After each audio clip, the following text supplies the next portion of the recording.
Good morning, everybody. Sorry to start late. I'm Arun. I'm a PhD student here at Fletcher. Welcome to those who've joined us for the session, which is on attribution.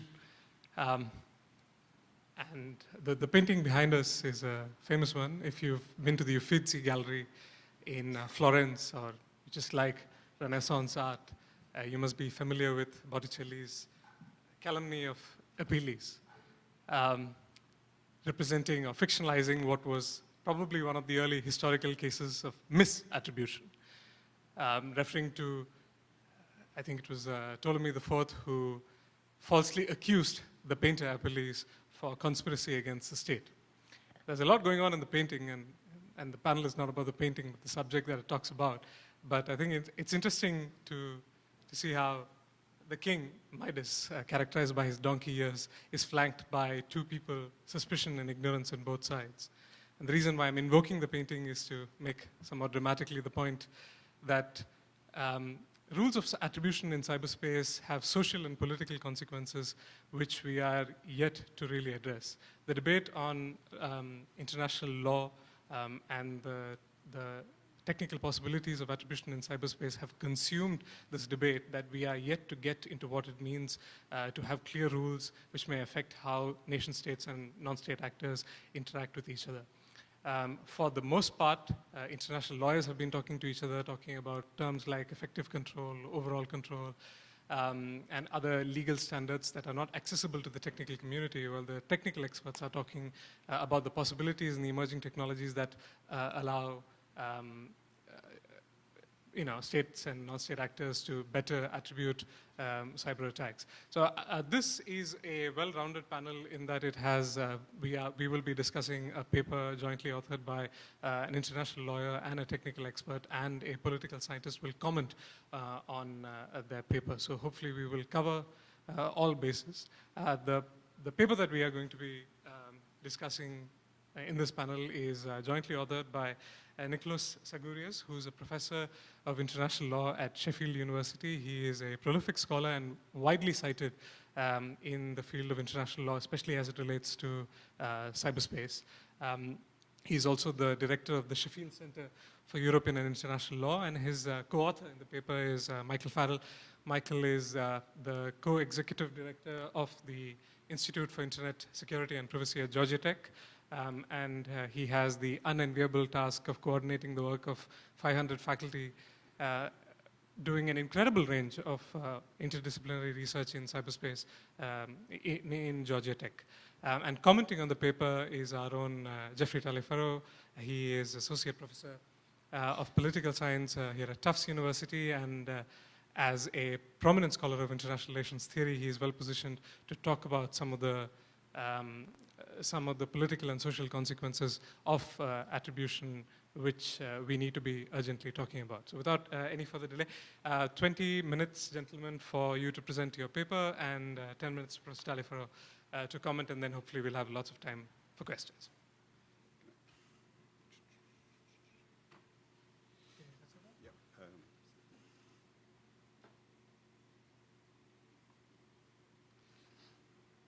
Right, well, I'm afraid my slides are not as beautiful as the painting, but I'm a lawyer, so. So thanks very much for, okay, sorry. Right, so you see what I meant. Thanks very much for the kind introduction. Of course, a big thank you to Ian and Joel and all the organizers for putting together a wonderful conference. So in our paper, Michael and I examined the technical and legal issues and challenges that arise when attributing cyber attacks below the threshold of armed conflict to a state. And also in our paper, we discuss and critically assess certain proposals for possibly improving the attribution process. The first proposal is institutional and envisages the creation of an attribution agency. And the second proposal is normative and envisages the diversification of the attribution criteria in international law. Attribution describes the process of assigning a particular act to its source, not necessarily in the sense of its physical perpetrator, but more importantly in the sense of its mastermind. Attribution is important in international law because it forms the basis of appropriate legal determinations and action and underpins legal responsibility. With no attribution, there is no responsibility. State-to-state attribution is very challenging because of the serious consequences it may engender. Michael is going to present the technical and the techniques and challenges of technical attribution, and I present the legal techniques and challenges concerning attribution. In our paper, we take the view that attribution is a technical, a political, and legal process. We're not going to discuss the political aspects of attribution, but we believe that all these processes fit into each other. Now, with regard to the page down, okay. With regard to the international legal criteria on attribution, there are three main criteria. One is institutional, and that covers the de jure or de facto organs of a state.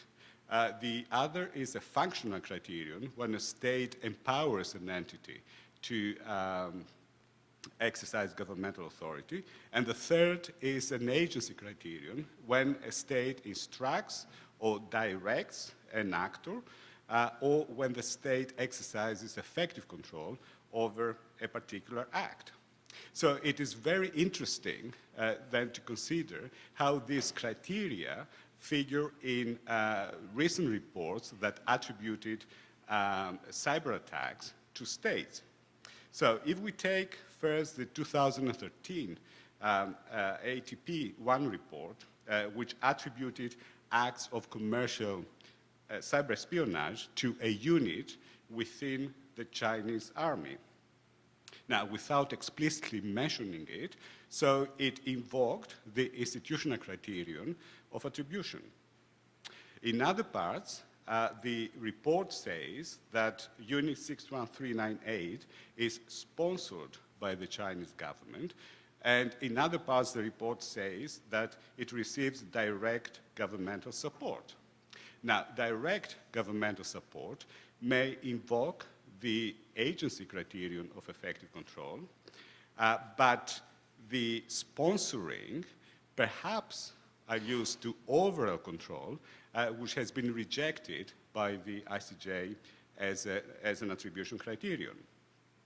Now, that report identified a unit within the Chinese army as the culprit, but it is quite, and then Chinese officials that have been indicted by the US, but it is quite interesting to consider to what extent acts of commercial cyber espionage by Chinese private companies can be attributed to China.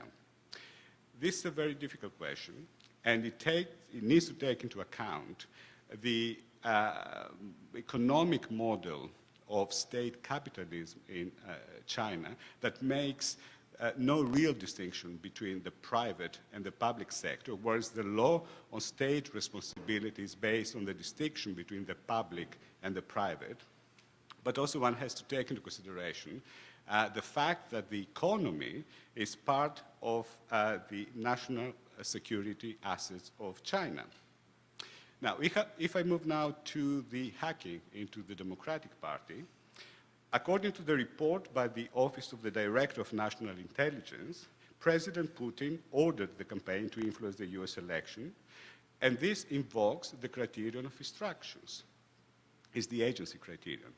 But in order for instructions to lead to attribution, they need to be specific, and they need to refer to specific unlawful acts.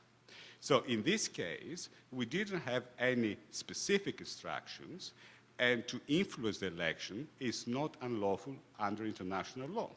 So the act, as such, cannot be attributed to Russia. So these examples show that unless you identify a state agent, it is very difficult to attribute cyber operations to a state. And another issue that emerges from the report is the lack of sufficient evidence to support their findings. Now, evidence is important because it can explain and justify legal determinations on attribution. And when we talk about evidence, we always think of courts. The good thing is that in international law, the rules on evidence are quite flexible, particularly when it comes to the ICJ, to the International Court of Justice. Therefore, digital evidence can be presented before the court. However, it is for the court to scrutinize the reliability and probative value of the evidence. With regard to digital evidence, questions may arise regarding the reliability and authenticity of evidence because states may not provide all the evidence for security reasons, because the party to the case may not provide information or reveal the attribution technology, again for security purposes, and also because the attribution technology may not be widely available, so the court cannot verify the methodology according to which attribution has been achieved. Another difficulty is that of collecting evidence because it involves multiple jurisdictions. And finally, a major difficulty is that the court lacks the expertise to scrutinize the evidence. A second issue is that of standard of proof. And again, international law is quite flexible, and the court is using different standards depending on the facts. Now, because state responsibility is not criminal, in the paper, we opt for the standard of preponderance of evidence. This standard recognizes the fact that the parties before the ICJ are equal, they are sovereign states, recognizes the fact that there are difficulties in collecting evidence, and this standard also distributes equally the risk of erroneous decisions between the parties. Now, when it comes to grave violations of international law, for example, violations of jus cogens, the court says that there should be a higher standard of proof. And we opt for the clear and convincing proof because this is higher than the preponderance of evidence, but below the beyond a reasonable doubt, which is a criminal law standard, and responsibility or state responsibility is not criminal. Now, the problem with this is that we don't know exactly which are these jus cogens norms, apart from certain norms. For example, is the use of force a jus cogens norm? So, in order to address the normative and evidentiary problems we identified in the paper, we considered two proposals that could possibly improve the attribution process. One is the creation of an attribution agency. This can streamline and regularize the attribution process and assist the ICJ or any court with the investigation and interpretation of evidence. However, there are a number of problems. So the two main challenges are, first, it may affect the independence of the court to be the final arbiter of facts, because the agency, the findings of the agency, will refer to a constitutive part of the law of state responsibility, that is attribution.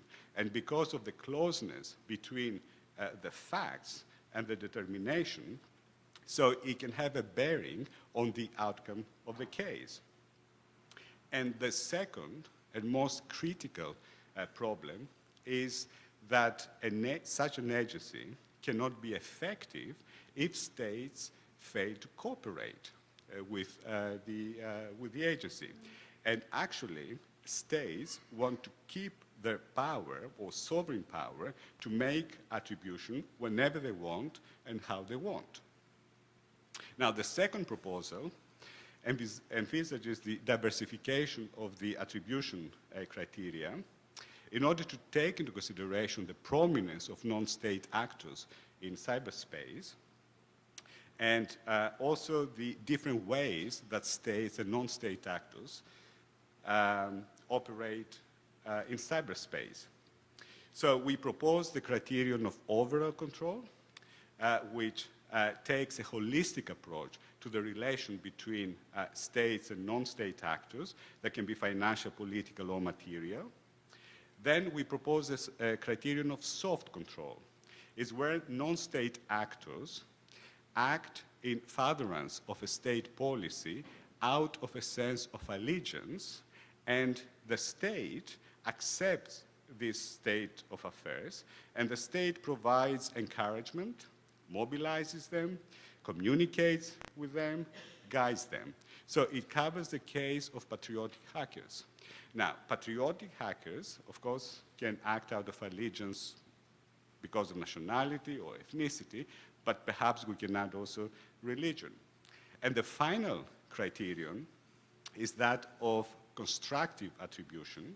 Constructive attribution is when a state does not have control over an actor or over an act, but has control over the circumstances that occasion the malicious act. For example, if a state knows that its cyber infrastructure is used by a non-state actor for malicious activities and the state fails to do anything to stop or to suppress these activities, then the acts of the non-state actor will be attributed to that state.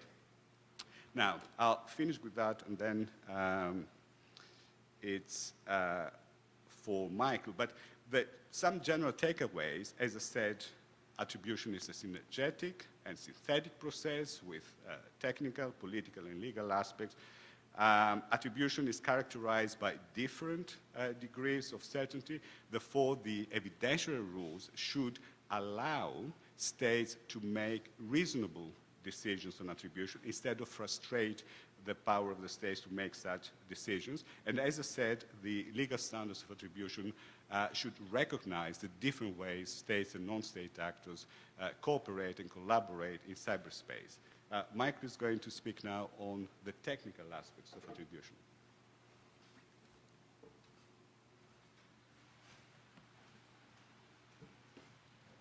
Thank you, Nicholas. I'll change over a little bit.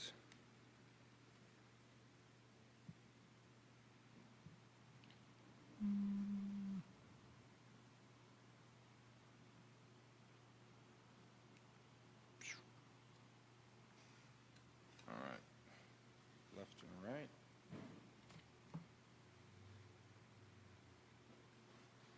It's okay. All right. Good morning, everyone. I'm going to kind of come amongst the people, as it were, and hopefully have a discussion. In the paper of this section we deal with technical attribution, what I try to do is lay out a couple of things. When I was first invited, and again, very pleased and obviously privileged to work with Nicholas on this paper and this project, I started assembling some references for what I would kind of lay out in the process of doing an attribution. And when I got to about 1,200, 1,400 words for the references, I knew I was in trouble. And so as such, what you're going to see in the paper is something that is not a complete treatment by any stretch of the imagination. It would take at least a semester's worth of material to do that. And so what we did is we tried to, again, frame the problem, give a kind of gentle introduction. There are plenty of other really good works out there. Even Herb wrote a paper 2 years ago that has kind of a soup to nuts, is in the title of the report. They lay things out there. I encourage you to read those and other articles as well. But what I tried to inspire in that is that there are phases of kind of a life cycle, right? And when you have those phases, you can collect information at each one of the activities that goes along with that phase, and that those occur at different points, different places physically within the logical network that is the internet. So that gives you a better chance to have artifacts to do your forensic investigation. Something else that I put in there is that there's, of this hierarchy, different pieces of information have different value, right? They can be spoofed easier. They're much more numerous or much less numerous. They might cost more. They might exist in different places, right? So I hope that comes out in the paper as well. Again, I don't want to regurgitate that to you. I hope you read it. But I do want to, again, highlight a couple of things that relate to how does this actually work, right? I gave a talk at a security conference last year, and it was basically entitled, Hackers Are People Too, okay? And what does that really mean? Why does that matter? That matters because they do things in a daily life. They take actions. They have digital exhaust that if we fundamentally want to get down to the holy grail of naming a person with, you know, a social security number and DNA and fingerprints, if we want to get to that level, we have to have some certainty about things that are unique to him or her.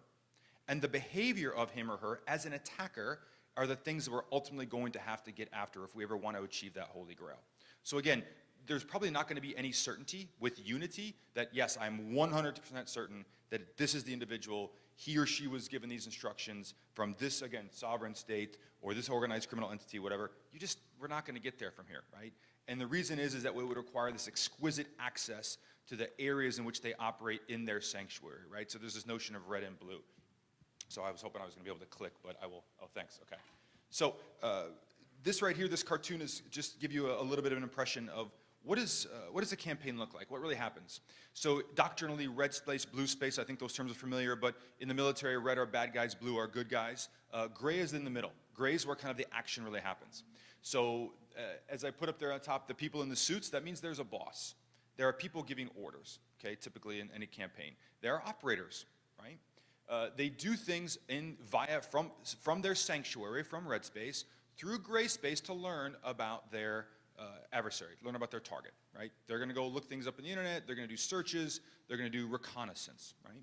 Then they're going to start doing some exploitation. They have to break in somehow. They have to get that initial foothold. So there'll be some sort of exploit, right? But then they have to kind of move around. They have to figure out what's in here. Once I broke it into the house, I need to figure out where are the things I want. I need to get a lay of the land, okay? So they do that too. The communications that are required to do that can all be observed, both in blue space, in the victim network, right? Because they have these hopefully exquisite logs, very well instrumented networks. And then of course across gray space, because again, the internet is not a beam me up Scotty sort of a mythical thing. It's got plumbing, it's got wires. This is a packet switch network where chunks of your data of the email or the web page you're trying to download are routed from point to point to point. So if you understand the way these things are logged, the way, again, the plumbing really works, you can tap the right pipes to get the signal that you want. So all I put up here is that, again, there's this notion of a kill chain, and I'll get to that in a minute, but there is always some sort of a sponsoring organization. There is a campaign plan. But again, how much visibility can we get of that when we're trying to perform attribution? What are the pieces of data? What are the command and control that we have that occur in red space that we may or may not be able to get? Emphasis, unfortunately, on may not. Next. So again, this notion of a kill chain, again, comes from the process that must occur, all the steps that must occur in order to have some action and objective that actually takes place successfully, right? So in military parlance, you say, okay, how do I disrupt this kill chain, okay? So if, again, in a kinetic analogy, if I wanted to drop a bomb on a target from an airplane, well, I have to have an airplane, I got to put gas in it, I got to put a bomb on the rail, I got to put a pilot in the cockpit, it's got to take off, it's got to have navigation, it's got to get to the site of the target, it's got to drop the bomb, it's got to do battle damage assessment, it's got to get home, right? These are all steps that have to happen. In a cyber operation, it's no different, right? There are various steps that occur, and disrupting or perturbing that kill chain is what often is discussed when you're trying to defend yourself, right? So in the last decade, as CISOs, chief information officers, CFOs were kept showing the tin cup and saying, I need more money, I need more cyber defenses. Well, they said, what are you doing it for? What are you going to spend it on? They would often point to this kill chain and say, this is a spot in the kill chain that my technology or my solution is going to address, right? Because nothing's going to do soup to nuts to kill all of this. As you can see up here, typically, if you go back one more real quick, just that there's user action, right? So any campaign starts with user action. There's an email that you receive, it's got an attachment that you click, no. It's got a link that you click, no. You pick up a thumb drive in the parking lot, right? You download the really great solitaire that's 3D from your house that you bring into your laptop at work that you can't live without. You do something like that, that a user takes action to introduce some piece of malicious code onto your system, right? So at that point, the endpoint, that laptop, that iPad, that workstation is exploited, got it. You have some sort of a prompt, right? Some sort of ability to execute something. But then you need to install something further. You need to be able to actually do some sort of additional functionality, right?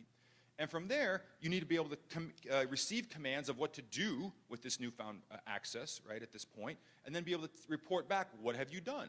What have you learned? Permanence and persistence is important because maybe you reboot. Maybe something changes in the network. right? You don't want to have to go fight your way back in again. You want to have persistence that you can just kind of have your little skeleton key and get right back to where you were. Privilege escalation refers to the fact that you want to be able to go from average Joe user of, Mary in HR or Bobby in the accounting to some sort of administrator or root or kind of godlike access that lets you do whatever you want on that system or on the network. Then you're going to go look around, right? Do reconnaissance internal to the victim organization. Walk the halls, pull open drawers, right? Figure out where that stash of money or jewels is, right? In your top dresser drawer sort of a thing. And then once you figure out where that is, you actually go there laterally and take the actions that you want to go get those things you want. Next slide. What I'm going to do real quickly is just show you some examples of what software that is used to actually conduct attacks looks like, right? So this is from a tool called Cobalt Strike. This is used by red teaming penetration testers, right? So these are white hat, kind of ethical hackers that deliberately are hired to probe your network and try to figure out where the weaknesses in your defenses are. But this may or may not look eerily similar to what bad guys actually use. And the reason why I put these screenshots up there is to show you there are artifacts that can be relevant to a kind of an attribution type event, right? So this is the example of somebody sending a spear phishing email. Next, I'll go through these quick. And then again, once you establish a foothold, right, you have to be able to lay down some sort of a tool, install something. Next. You're going to perform some reconnaissance. You're going to look around the network. How is it constructed? How is it organized? What machines are laid out where? Where are the file servers? Where's the Active Directory? These sorts of things. Next. You're going to talk to people. This doesn't happen alone. It's not some monolith where the single individual is doing everything by him or herself. You have parties. You have collaborators. You have tools that you talk over. That includes Skype. That includes chat, right? So again, they're leaving digital exhaust. They're leaving trails to be gathered and forensically investigated. Next. Again, lateral movement. Next. So right here, once you have all that, you end up with this kind of very complicated graph of activity that starts from a particular piece of software like your web browser, if you clicked on a link, right? That process in the box, what's compromised, what it talked to, what it called, all these sorts of things. So you get a very complicated graph of activity, again, from the blue space side. This is what happens on your network. Next. When you then go up a level and you look at the network activity that happened across gray space in the internet, again, you have things like infrastructure that was registered. You have domains that were paid for. You have email addresses that were used or phone numbers that were used, right? You have some sort of time that you logged in, right? So these things happen across the network and again, are at different places for you to go and collect and pull together. Next slide. What kind of sources of data do we have? Pretty much everything is a data source. Everything is a data source, right? So again, in red space exquisitely, would it be great of where the attackers are building their malware or from when they're sanctuary, they're kind of launching their commands and executing their kind of attack platforms? Would it be great to have some sort of a device that's on their network? Yeah, that'd be great. That's kind of hard.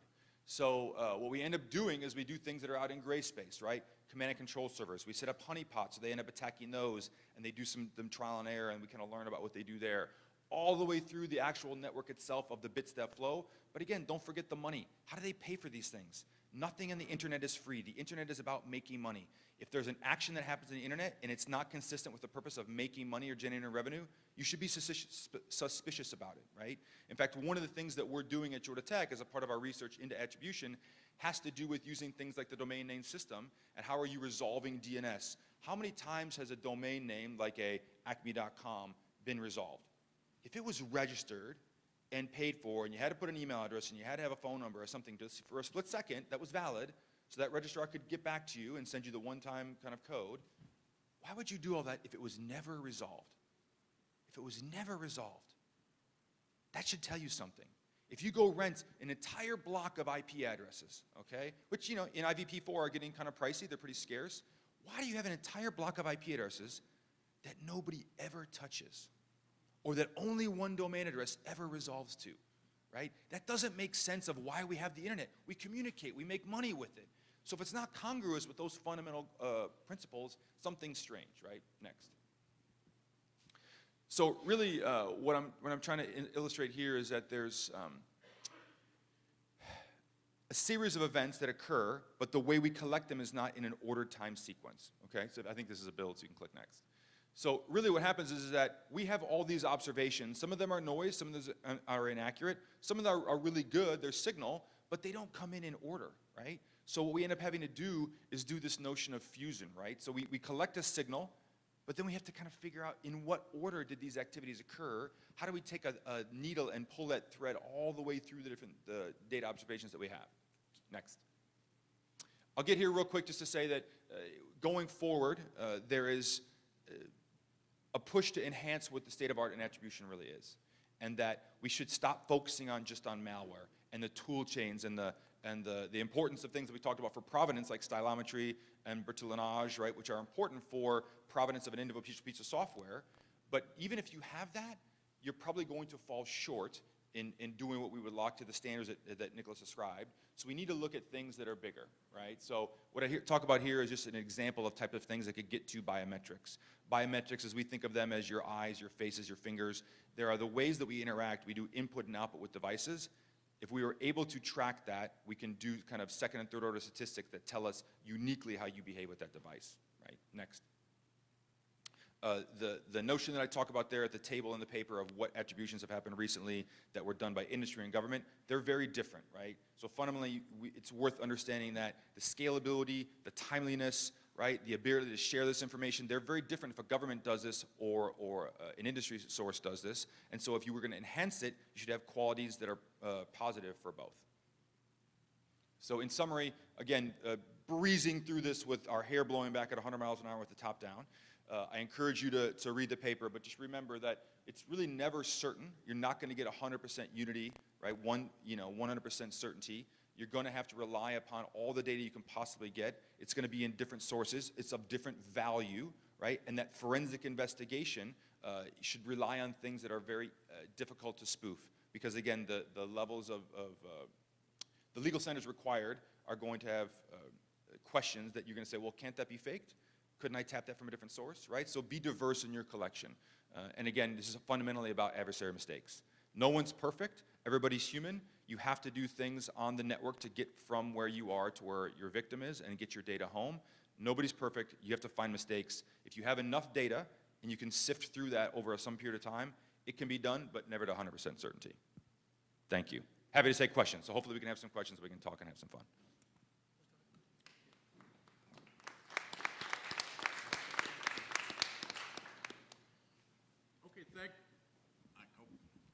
Thank you very much.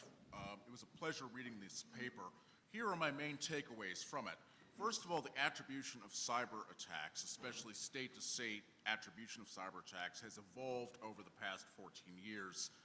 Previously, the attribution problem was viewed as an insurmountable challenge due to the anonymity of cyberspace, the multi-stage nature of cyber attacks, the indiscriminate nature of cyber attacks, etc. However, over the past dozen years, various governments, civil society organizations, and the private sector, especially the cybersecurity firms, have been increasingly able and increasingly willing to make public attributions of state-sponsored cyber attacks. It's not simply that the number of attribution claims have increased between 2007 and 2014, rather, we've also witnessed a greater willingness on the part of government entities, whether those are intelligence agencies or domestic law enforcement or sometimes senior policymakers across several states, including the United States, the United Kingdom, Canada, Denmark, New Zealand, Australia, and Ukraine, to publicly attribute cyber attacks to other states or to entities associated with other states. Cyber attribution is multifaceted, and it's an interactive process that involves various actors, governments, civil society, and the private sector. It involves different domains of expertise, technical, legal, and political, determinants, and techniques. Normally, the various actors and domains of expertise would appear to operate in different spheres with only limited opportunities for interaction. But what the paper shows is that there actually is a great deal of interaction, that the activities of the civil society organizations, such as the Citizen Lab at the Monk School at the University of Toronto, and the intelligence community, and government agencies, and private sector, have been interactive, and that all of these groups have been more forthcoming in attributing cyber attacks to different states. Now, let me ask, how many of you have had an opportunity to read this paper? So, say a third of the people in the audience from my vantage point. Well, if you haven't had an opportunity to read it, I encourage you to do so. I think this is a very good piece of research. It makes recommendations. It makes some important recommendations to improve the international juridical process regarding cyber attacks sponsored by states. It also gives a very comprehensive and yet understandable overview of some of the technical aspects of cyber attribution. Now, let me make my usual caveats. First, I am a political scientist. I am an international relations scholar. I study great power politics, intelligence, and national security, the causes of war. I cannot offer a substantive critique of the paper sections dealing with the advances in the technical aspects of cyber attribution. Nor am I a lawyer. I cannot offer commentary on the prior cases before the International Court of Justice on cyber attribution, i.e. Georgia versus Russia, the international legal standard for evidence accepted by the IGC, is that one? Okay. Or the law of state responsibility. As a political scientist, however, I am going to spend a few minutes talking about one of the main proposals that comes out of that paper, and that was the proposal to create an international arbitration agency that, in the author's words, would create or would serve to depoliticize, to streamline, and to regularize the attribution process and restore trust in attribution determinations. Now, before I do that, I want to acknowledge that neither of the authors take a stand on debates regarding the membership of this proposed international arbitration agency, on its its decision-making procedures, or on the mechanisms for holding states accountable to whatever judgments that the International Court of Justice reaches. Instead, their aim is, quote, to assess the contribution of the proposed agency to the arbitration determinations performed by the ICJ.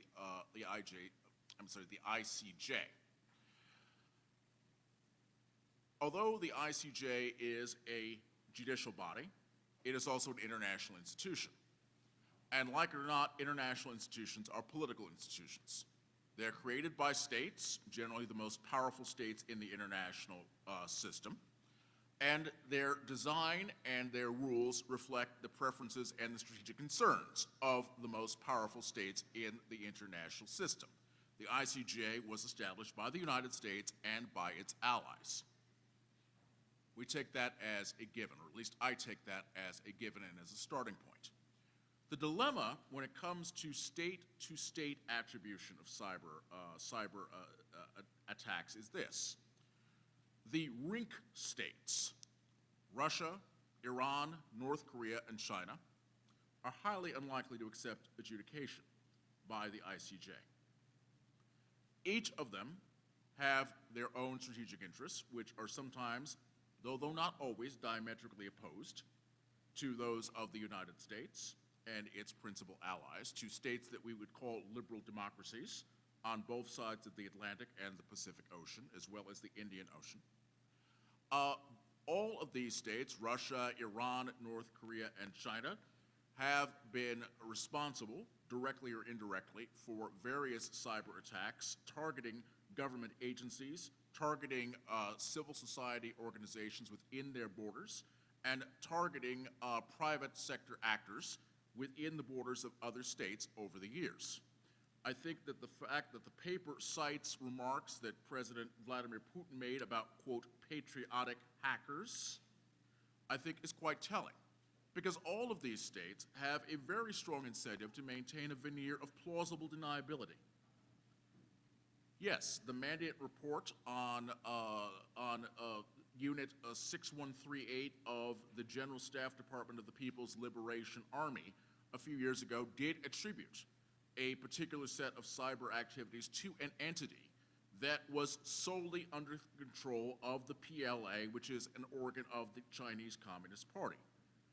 Future cyber attacks are unlikely to be carried out by entities with such a clear-cut relationship to state authorities. So patriotic hackers or patriotic troll farms are more likely to be the norm as it were, in the coming years. The dilemma that any international arbitration agency would have as an organ of the ICJ would simply be this, that whatever determinations it would make regarding the culpability of particular actors and their state sponsors pertaining to any cyber espionage or cyber attack incident would likely be a prolonged process. It would likely be contested by the plaintiff, the defendant. In the case, it's defendant, I believe. Again, I'm not a lawyer. They would likely be contested by the defendant state, who would then claim that, no, these entities, these troll farms, had absolutely nothing to do with our state security services. I don't know where you were getting that information, and you could provide them, the arbitration agency could provide them with all of the forensic evidence to try to prove its point, and it would still be disputed. The other dilemma that one has with trying to adjudicate these types of disputes in a forum such as the ICJ is the fact that the question arises, well, is the purpose to deter future attacks? I mean, ostensibly, you would think that would be the purpose. Well, it's not clear, because the application of justice would unfold over such a long time frame, 2, 3, 4, 5, 6 years, that the threat of punishment would be so remote they would have no deterrent effect whatsoever. I'm just raising these not to be critical of the entire enterprise, not to be critical of the specific proposal, but to encourage the authors and others in the audience to think about some of the political aspects of trying to establish new institutions and trying to strengthen existing institutions to govern cyberspace. So I want to thank both of the authors for writing such a well-researched, well-argued, and readable paper. I very much enjoyed reading it, and I'm looking forward to questions. Thank you. Excellent. We already, I think, have a few questions lined up. Please come forward. Meanwhile, I think we should probably give the authors maybe a couple of minutes to respond to Professor Taliaferro's comments, or do you want to wait till the end? I think wait till the end. All right, so let's start with the questions. Thank you. First, I associate myself with Jeff's comments. I would have said everything that you said. Thank you. But you would have said it better, Herb. I was struck in the paper by two related things which I think the paper doesn't address. The first is the role of intelligence that one collects, and the second is the related point of knowing who did it versus being willing to make public who did it. Okay? And that distinction is not really well captured, I think. If there's a spy in the Prime Minister's office of the attacking nation, and it gives you intelligence information that's pretty good information, and that's pretty definitive. But you'll never get that kind of information in front of a court. And so or make it public. So but you may know really for sure that they did it, and that distinction is a big deal. So I really worry about that part of it, and I was wondering if you could comment on that lack and so on. Yeah, thanks. Good question, Herb. So fundamentally, the way it has worked right now, and again, I'll speak from a U.S.-centric point on this, is that it's come down to this notion of intelligence gain and loss. So lawful foreign intelligence activities that collect signals, intelligence, human intelligence, right? Law enforcement agencies like the Bureau, right, the FBI, that use their law enforcement authorities to go to certain providers and get data. The value of saying, I'm going to show you what I have, and again, explicitly thus telling people, here's how I got it, that argument's gone on for a long time, right? And so this gain-loss by the NSA, by the FBI, these sort of people, it's almost a default no. Like, we're not going to tell you, right? So if one would go back and look at the Washington Post article from December of 16 or something like January 16. So Ella Nakashima's article on the WAPO. Basically, it was asserted that there was exquisite intelligence, right, foreign intelligence, that the U.S. intelligence community had regarding, in this case, Russia's very senior level guidance and authorization to conduct activities like trolling in Iran at the time of the 2016 election. We're just not going to get that, and I think that the purpose of doing forensic evidence and technical attribution should be, just don't even go there, right? It's not about intelligence gain laws. It's not about revealing sources and methods. There's enough activity that happens on the gray space of the internet that if you know where to collect those files, you know what those logs are, if there are things that you must have to have a botnet or have a campaign work, okay? Routing tables exist. Packets really flow. You have to pay for something somewhere to buy, to rent a domain or buy a virtual private server, et cetera. If you don't have some of these pieces of infrastructure, it just won't work.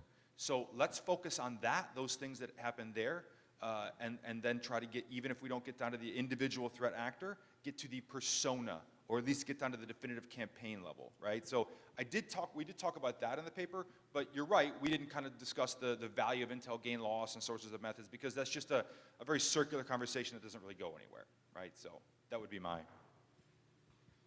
Can I add a couple of things? I think we said that there is also the political aspect in attribution that we don't deal with, but of course to know who did it and make it publicly, it's a political decision, and states, can have different reasons why they do it or why they don't do it.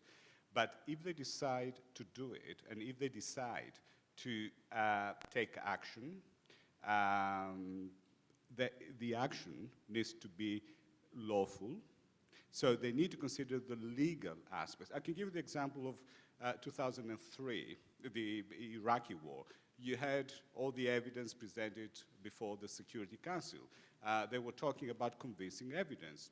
For some it was convincing, for others it wasn't convincing. So they were using political decision makers, they were using the legal language. So we cannot dismiss the legal aspect from the political decision from the point when they decide to take action.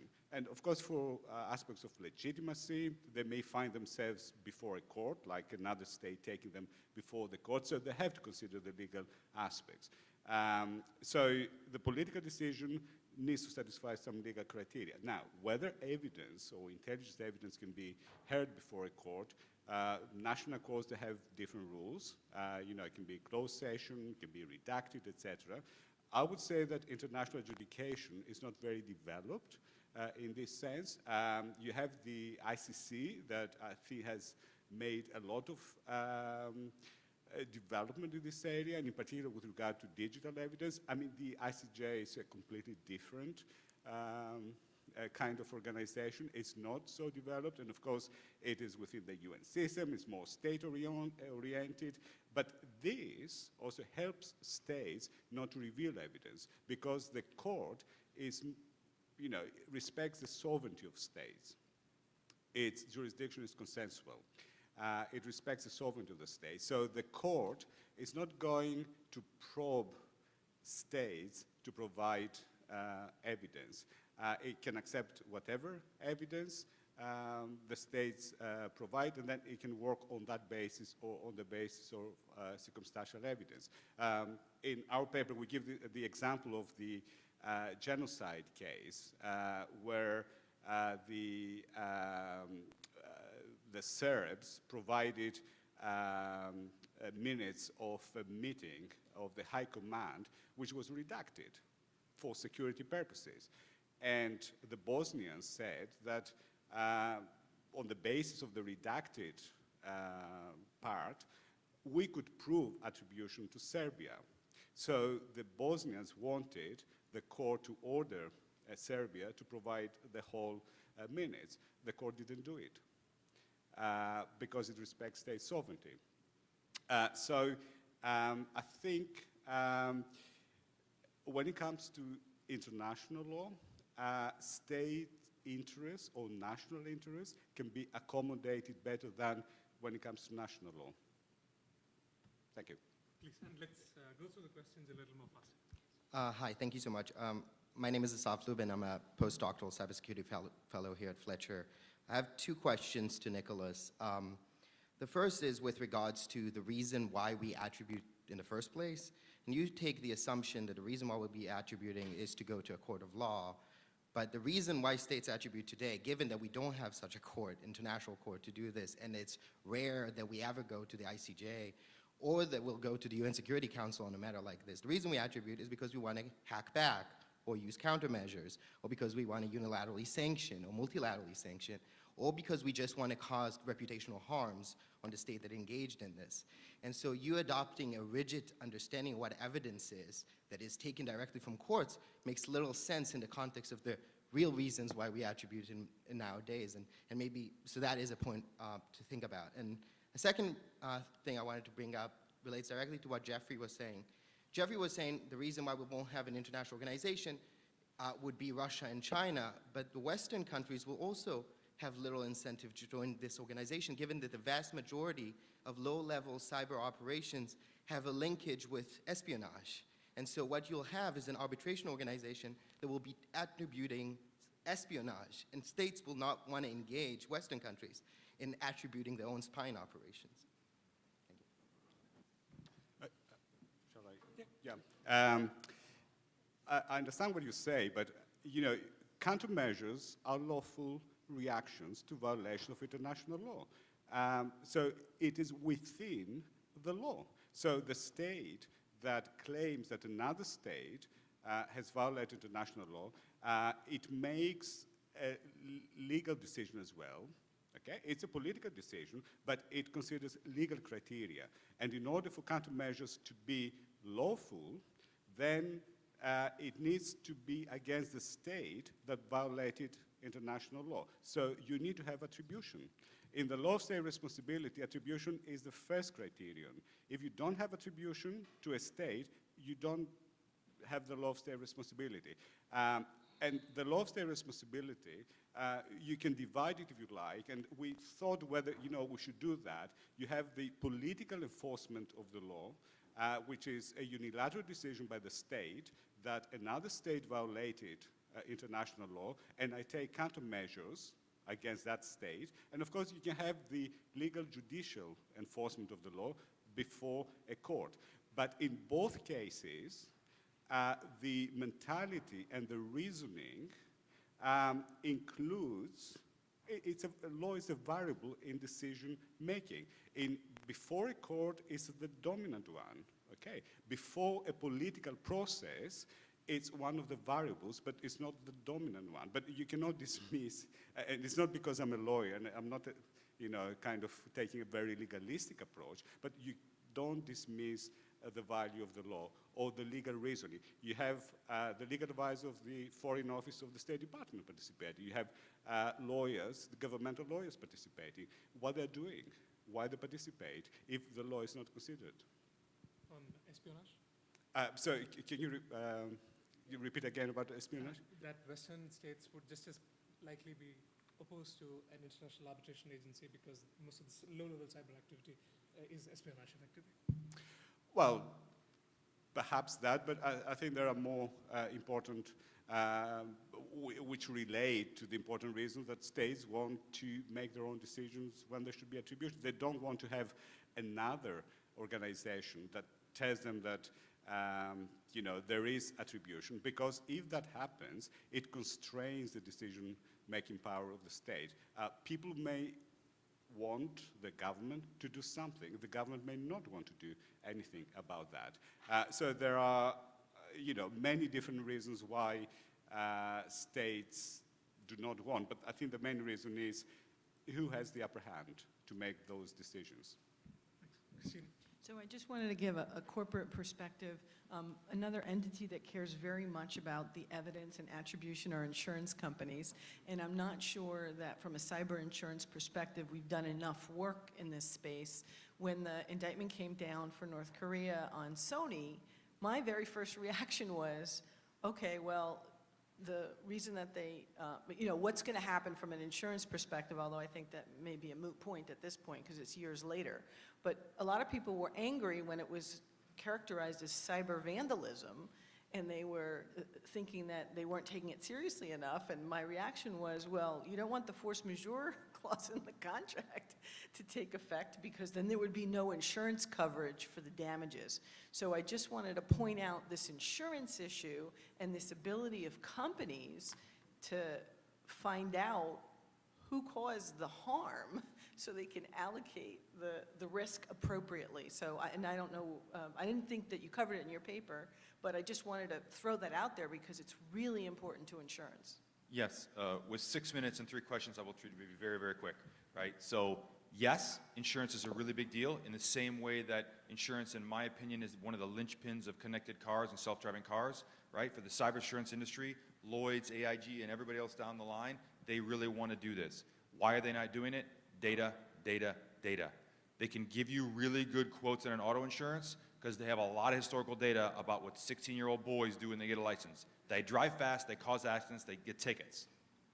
They know that, right? So having the actual telemetry to say, what are we going to do when this kind of a company has these kind of systems with these number of employees that operate in this part of the network and these kind of business activities, that data is not there yet. But I promise you Lloyd's wants it, and I think the instrumentation and understanding what all the data is available in gray space and mining that appropriately, right, that's going to only get us there. But overall, foot stomp, yes, agree. Next. Okay, I have 3 very quick questions which go to Nicholas's introduction to the presentation. The first actually builds off Asaf's question. You considered 2 options: introducing a new agency, the Attribution Agency; second, lowering the attribution standard. But what you didn't consider is, do we need to change the available responses or the standards for those available responses? So the obvious available responses are self-defense in the case of an armed attack, countermeasures, and so on. Do we need to change the thresholds for those, particularly countermeasures, both countermeasures and defense being very time sensitive, and given the difficulties with fusing the information and gaining attribution or achieving an epistemic standard with respect to attribution, prolong the time period and therefore take countermeasures and defensive action off the table? Do we need a new form of response outside of litigation where it's not going to be available? Second point is, with respect to that epistemic question, do we need to think more rigorously about what standard of knowledge or certainty an actor taking that kind of responsive action has to meet in order to be excused in the case of misattribution? So not just thinking about what the epistemic standard is for a court determining the initial actor to be responsible, but what standard would excuse a responsive actor from being held responsible for misattribution in the case of that response. And the final point is just on the question of constructive attribution. It's difficult to have that discussion without also discussing due diligence and the other available legal routes to holding states responsible for inaction, because there's an obvious attraction to lowering the attribution standard and having this constructive attribution if we don't have an available due diligence standard. But if we do, then we might be more cautious about lowering the attribution standard given the implications it has for defensive action, countermeasures, and other kind of features of the law.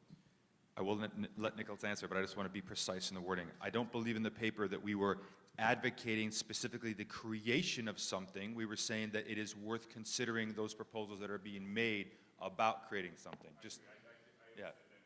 Okay, cool, cool. Yes, that the community should consider them thoughtfully, not that we say we should have one or should. Anyway, Nicholas, you take it. Well, I'll start from the last one, which is the due diligence. The difference between constructive attribution and due diligence is that with constructive attribution, the state is responsible for the act of the actor. With due diligence, the state is responsible for its own failure to act diligently. And it will be all very well for the state, but then, you know, the non-state actor, and of course it has to do with knowledge, it has to do with the standards of diligence. So again, the state can evade its responsibility. It can, you know, non-state actors act on its territory and attack, say, other states, and no one would be held responsible. Now, with regard to misattribution, that's an interesting question. I put kind of my armed conflict knowledge. If you have, for example, in targeting, of course, you know, you can have decisions that are wrong, and you know, you target the wrong person or establishment. So if on the basis of the evidence you had, it led you, you made a reasonable decision that the other party was responsible, I think that would be sufficient, and the preponderance of evidence is what it's doing. Okay, so you accept it's 51 to 50. Okay, you accept that there may be wrong decisions because there are difficulties in evidence, in collecting evidence and in finding who is responsible. So the preponderance of evidence distributes this risk between the parties. So on that question, I think the question was also what is the responsibility of the state that's being accused on trying to exonerate itself of a misattribution? Well, if it is accused of misattribution, no, it's.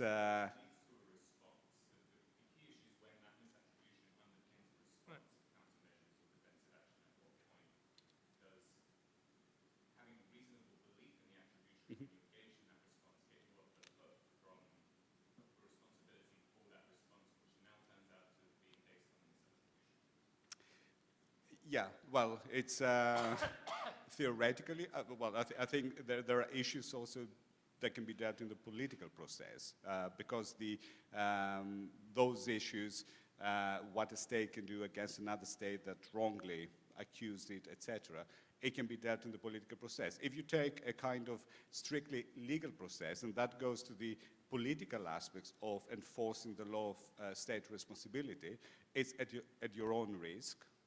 And if you are wrong and the other state thinks wrong, then they can take action against you. So it's a kind of vicious circle. So there can be different ways of dealing with this issue. I mean, it's an interesting question. I have perhaps to think, more carefully about that. But one aspect of the law of state responsibility is also the law of the jungle. Okay, so it's a state accused another state of violating international law, takes countermeasures. The other state thinks, no, I didn't violate, but your countermeasures are a violation of my rights. I take countermeasures against you. That's the way it works. And you can have different mechanisms of dealing with the issue. I mean, it can be political mechanisms. I think your, what was your first? Yeah.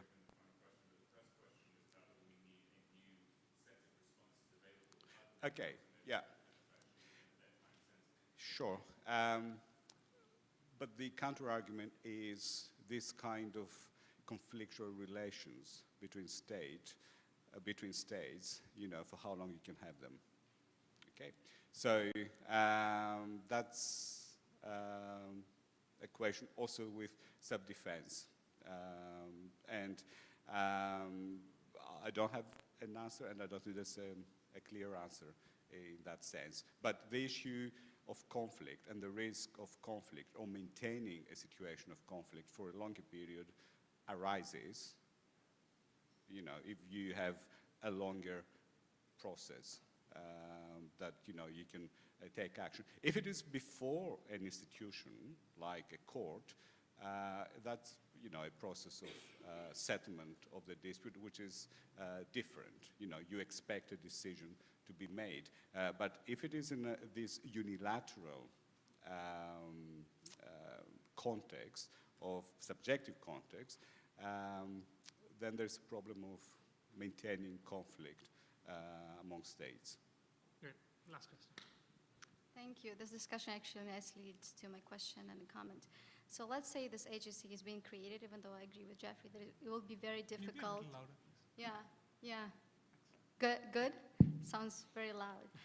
Let's say this agency is created. Even though I agree with Jeffrey, it will be very difficult in his political process. I think the next thing that should be considered is the attribution standard, which will be also a political process. To give you an example, for instance, when US accused China and pointed to the exact building in Shanghai, Russia, at least open sources in Russia, mentioned that attribution is impossible in cyberspace, and the only reason US is doing this to China because it wants to undermine China's dominance in Asia, right? So again, we know that attribution is very difficult. How can we even agree on something like this that is already unclear using the political stuff? Maybe to give you an example, so you mentioned genocide case, and intent in genocide is also considered to be quite a difficult proof to make. So do you think this attribution standard will be on the same level, or is it still even harder to achieve some kind of standard that will be acceptable in this agency that you're suggesting? Thank you. Okay. That's a yes/no question, right? Yes, yeah.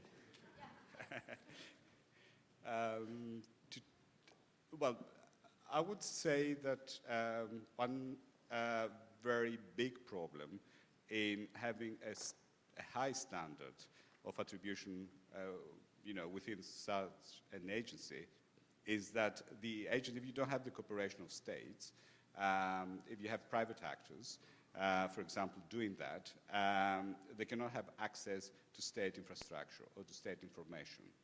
So on that basis, they cannot make attribution on the basis of broad evidence that would allow them a high standard of proof. If states cooperate, things may be different.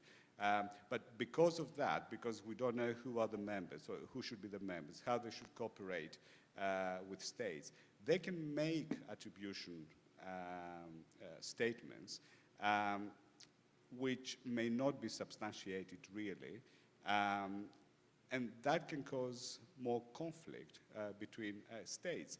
I read the reports, for example, certain of these reports. The language is very loose. There are different criteria. The evidence, okay, it's not legal text, of course, it's not before a court of law, but the evidence is not sufficient, it's not enough. As it stands, I believe that they play a useful role because they can be used by states as proxies if they want to take action. There can be, is the plausible deniability by states. They say, okay, that's the report, reputationally, it's bad for you, we don't do anything. So states can work around this attribution made by these agencies. But if they are to commit themselves to an agency, I think the standard should be very, very high. No, I'm happy to answer any questions during the break. I know we have a break. We're going to have a fantastic lunch speaker coming up. So please feel free to chat over the break about any of the technical stuff, and I'd be happy to talk about it. Tons of slides to walk people through and general chat. Yeah, and please join me in applauding the authors.